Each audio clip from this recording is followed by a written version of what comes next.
Champions trophy 2025లో మొదటగా భారత జట్టు ఫైనల్స్‌లోకి అడుగుపెట్టి, చాలా అద్భుతమైన ప్రతిభను కనబర్చి, ఇక ఛాంపియన్స్ ట్రోఫీని అందుకోవడానికి ఒక్క అడుగు దూరంలో ఉంది.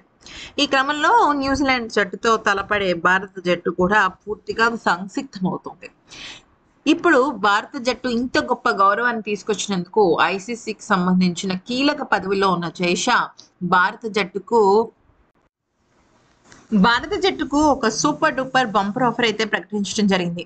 అయితే ఇప్పటి వరకు ఎవరైతే భారత జట్టు కాంట్రాక్ట్ లో ఉన్నారో, అంటే ఏ కేటగిరీ కానీ, ఏ ప్లస్ కానీ, బి కేటగిరీ కానీ, వాళ్ళందరికీ కూడా వాళ్ళ వార్షిక ఫీజుల్లో దాదాపుగా 7% పెంచినట్టు తెలుస్తుంది.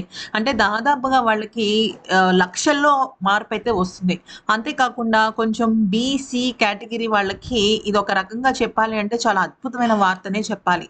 అంతేకాకుండా ఈ ఈ జాతీయ జట్టులో ఆడిన యువ ఆటగాళ్ళు ఉంటారు కదా! వరుణ్ చక్రవర్తి కానీ, లేకపోతే శుభమన్ గిల్ గాని, వీళ్ళు కూడా మంచిగా ప్రమోషన్స్ కొట్టే అవకాశం ఉంది. అంటే ఏ కేటగిరీలో గాని, బి కేటగిరీలో గాని శుభమన్ గిల్ ఉంటే తనకొక ప్లస్ కేటగిరీ వేసి ఏ ప్లస్‌లో గాని, బిలో కానీ చేర్చడం జరుగుతుందట.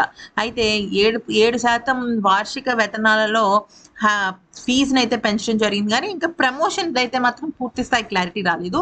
బహుశా ఛాంపియన్స్ ట్రోఫీ సాధించిన తర్వాత ఆ నిర్ణయం కూడా జైసా ప్రకటించొచ్చు.